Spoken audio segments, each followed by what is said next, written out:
Week 7 of the fantasy football season. Here's the top 20 quarterbacks I'm ranking this week. Number 1, Lamar Jackson of the Baltimore Ravens. All season long, he's been the best quarterback in fantasy football. This week, a good matchup at the Tampa Bay Buccaneers on Monday night, where I believe this is going to be a shootout. And with his rushing ability and just the great weapons around him, and Derrick Henry really opening it up for this offense to make Lamar even take the next level this season. This week, once again, I believe he goes out there and has an elite game. Number 2, Jaden Daniels of the Washington Commanders. Only in 6 career games, Jaden Daniels already one of the better quarterbacks this season in the NFL. And this week, he's got a slam dunk matchup versus the Carolina Panthers coming to Washington. They're one of the worst defenses in the league and one of the worst teams overall in the league. So Daniels, with his running ability and him and Terry McLaurin really getting things going over the last few weeks. I believe, once again, this week, Daniels has a big performance. Number 3, Josh Allen of the Buffalo Bills. So Josh Allen's got a new weapon in Amari Cooper getting traded to Buffalo.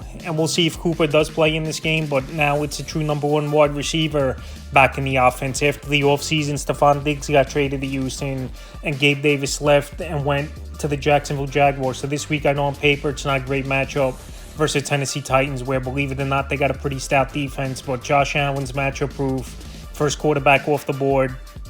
And last week in a tough matchup, had 3 touchdowns in the matchup versus the New York Jets. I know it was all first half stats for Josh Allen, but we know he's a quarterback that anytime could pop off for a big game for Jalen Hurts of the Philadelphia Eagles. Last week, it wasn't a monster game for Hurts, but definitely a solid performance. To get A.J. Brown, Devonta Smith back in the lineup last week, they both found the end zone.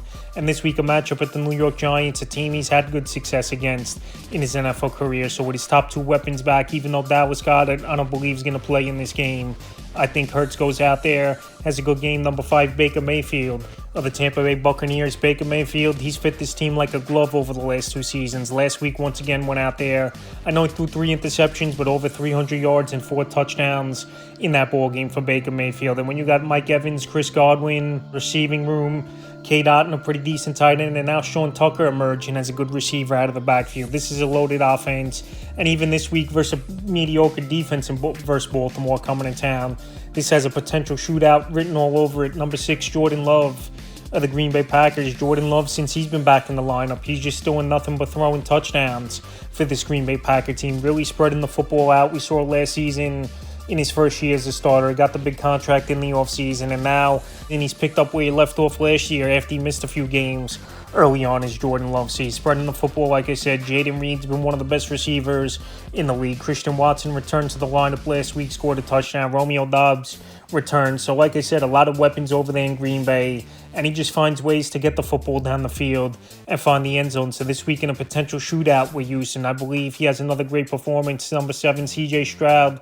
staying in the same game of the Houston Texans. I know this Packer defense, they've been pretty decent this season, especially creating turnovers amongst the league leaders in that category. But I believe in Lambeau Field, this is going to be a shootout if the weather holds up between these 2 teams. In Houston, they got a dynamic offense. Even with Nico Collins out, we saw last week, I know it was New England, but they went in there and scored 41 points, and Joe Mixon's back as well. So C.J. Stroud, once again, I think goes out there and has a good big game. I know the first couple weeks, the numbers were down a little bit, but the last few weeks now, he's picked it back up. Number 8, Joe Burrow of the Cincinnati Bengals. Joe Burrow, he's been great this season for the Cincinnati Bengal team in the quarterback position. Just the defense has been a problem for Cincinnati. They're not stopping anyone, even though last week they finally went out there and held the Giants down to 7 points. And this week, a good matchup with the Browns. Banged up, and they just traded away Amari Cooper, their number 1 wide receiver, even though they get Nick Chubb back. But I don't think their offense will be on the field a lot, and I think it's going to be Burrow early and often hitting Jamar Chase in this game,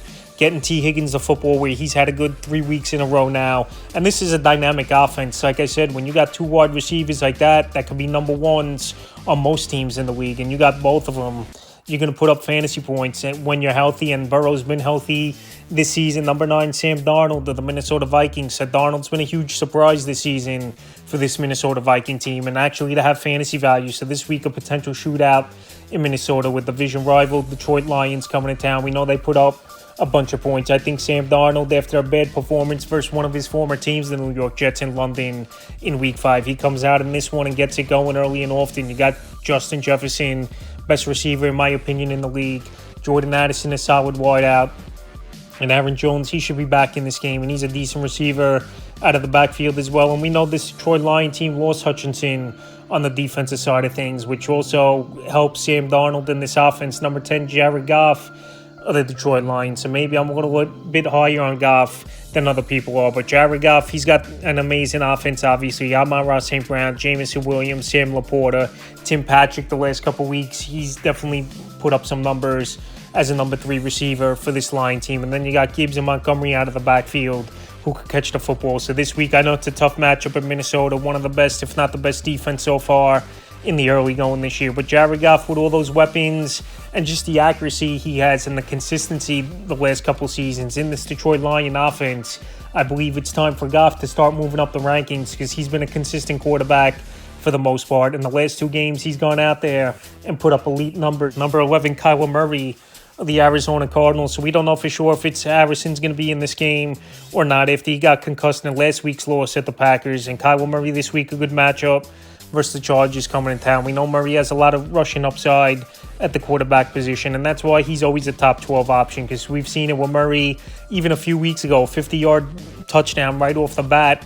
That's 11 fantasy points before even factoring in passing yards. So like I said, Kyler Murray, one of the elite runners in the league. I know the passing yards haven't been great, and he's turned the football over a little bit as well. But this week with a decent matchup versus the Chargers, Murray with a better track record at home than it's been on the road throughout his career. I still believe he has a decent performance. Number 12, Kirk Cousins of the Atlanta Falcons. Kirk Cousins 2 weeks ago went out there, monster game, 509. 4 touchdowns in that performance versus the Bucs on Thursday night. And then last week, a mediocre game, only 15 fantasy points at the Carolina Panthers, but the run game did the damage. But this week versus the Seahawks, you could throw on them all day. We saw Brock Purdy last week over 25 fantasy points versus Seahawks defense. And now back home indoors, where Cousins, we know, has always been a better indoor player than he's been on the road throughout his NFL career, where all those seasons were Minnesota indoors, and now this season with the Atlanta Falcons. So this week with the Seahawks coming to town, and they've given up tons of points over the last few weeks. He's a nice option this week. 13, Patrick Mahomes of the Kansas City Chiefs. So I'm definitely down on Mahomes, where his numbers haven't been great at all this season. He's pretty much putting up free agent fantasy quarterback numbers, 15, 18-point range. And obviously they're dealing with a lot of injuries. Rashee Rice out for the year.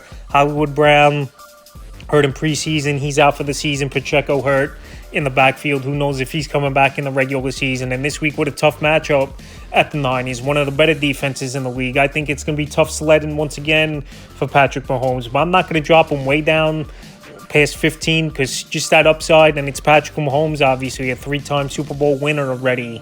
It wouldn't be surprising either if he went out there and had a top 5, top 8 performance. But this week, just what we've seen so far this season from Mahomes, he's not a quarterback I really could rank in the top 12, 14. Brock Purdy staying in the same game of the San Francisco 49ers. Purdy, the last couple weeks, he's wrote the ship. He's getting the rapport back down with Brandon Ayuk, who had a big game 2 weeks ago. I think Kittle's locked in his number 1 target so far this season. He's getting consistent targets. He's been consistent in the end zone, is George Kittle. But this is a very tough matchup in a Super Bowl rematch with the Kansas City Chiefs coming to town. We know this is one of the best defenses in the league. And this Kansas City defense, believe it or not, has outperformed and won ball games over their offense this season. So like I said, this could be a grinded out type of ball game. Both kickers are going to play a factor in this one. Brock Purdy, I don't think it's a high ceiling this week, even with great weapons like Debo, Ayuk, and Kittle. 15, Geno Smith of the Seattle Seahawks. Geno Smith, he's been pretty solid this season. I know last week wasn't a great game, only 17 fantasy points for Geno Smith, but he's still getting rushing yards on the ground. He's got a great offense, and he's thriving in this system for the most part with a whole new coaching staff after Pete Carroll and his coaching staff obviously were out after last season. And Geno Smith, when you got DK Metcalf, Kenneth Walker out of the backfield, Jackson Smith and the Jigba and Tyler Lockett, those are a lot of good weapons on an offense. And this week it's a good matchup indoors, where I usually say those indoor ball games are higher scoring than outdoor ball games. So on the fast track indoors at Atlanta, not a great secondary. I think Geno Smith goes out there and he has a decent performance. 16, Aaron Rodgers of the New York Jets. Last week, a good game for Aaron Rodgers, even though a bad pick at the end of it cost the Jets a drive possibly to go down and win the game. But Aaron Rodgers, he's starting to get it going a little bit more mobility we've seen the last 2 weeks from him. Now you add Devontae Adams to the offense, which could only help, obviously, where you got Adams now, Garrett Wilson, Allen Lazard, that's solid 3 wideouts in this offense for this New York Jet team. No Adams, he's not going to play a lot of snaps, I believe, in this game, but this is a must-win ball game at 2-4. And Aaron Rodgers, usually in these season big ball games, he comes through. So even at 40 years old, even on the road at the Pittsburgh Steelers, I still believe he's a fringe back-end option. 17, Anthony Richardson of the Indianapolis Colts. It looks like Richardson's going to be back. He's been practicing in full so far this week. And to be honest, I believe Joe Flacco's the better quarterback overall for this offense, and even for fantasy football, than Anthony Richardson. I know the rushing upside is big time for him, but we really haven't seen that this season. And last year he got hurt running the football, and earlier this year he hurt the oblique and the ribs as well running the football. So this week I know it's a pretty decent matchup versus the Dolphins coming to town, where their defense really hasn't been great. But Anthony Richardson, we haven't seen much out of him, honestly, besides week 1. And last season as well, he was in and out of the lineup before. He was ruled out for the season a few weeks in, so he's got to stay healthy for me, and we got to see more out of the passing game for me to move him back up the rankings. 18, Drake May of the New England Patriots. I thought Drake May, he was decent last week. It was a tough spot for his debut, obviously, as a starting quarterback versus a good Houston Texan team where they put points on the board and they made Drake May one-dimensional and teed off on him at times. But May still finished the ball game over 230 yards passing, 3 touchdowns. And he also added some running as well, 38 yards on the ground. So this week, a good matchup in London at the Jacksonville Jaguars, where their defense can't stop anyone. We saw Caleb Williams go out there last week, 4 touchdowns versus Jacksonville Jaguar defense. And Drake May, I know the weapons aren't great. His 2 top options in the passing game, Demario Douglas and Hunter Henry. But this kid, he was a high draft pick for a reason. He showed some mobility on the ground, and he's got a strong arm where he's going to want to stretch the field, and he's not scared to take chances. So this week is a back-end option and a good number 2 quarterback in 2 quarterback leagues. I think he could put in a decent game with a good matchup. 19th, Matthew Stafford of the Los Angeles Rams. This week, a good matchup versus the Vegas Raiders. It looks like Cooper Kupp might return to the lineup this week. We still got to wait and see as the week goes on with the practice reports. If Matthew Stafford gets cut back, I think weekly he's going to start moving up the rankings as Stafford. And Puka Nacua is only 2 or 3 weeks away from returning to the lineup as well. So this week, a good matchup versus the Vegas Raiders. They can't stop anyone. We saw Andy Dalton even go out there a few weeks ago, go over 300 yards, 3 touchdowns. And I think Stafford, even with a banged-up receiving room, could have a decent game. And the 20th and final quarterback is Justin Herbert of the Los Angeles Chargers. So this season, the numbers are way down. And obviously, when you lose Keenan Allen, Gerald Everett, Mike Williams in free agency, and Austin Eckler, who's one of the best receivers out of the backfield, you're going to take a big hit fantasy-wise. So Herbert, it's pretty much been 15, 17 fantasy points maxing out on. And this week, I know it's a good matchup on paper at Arizona, but the weapons are limited.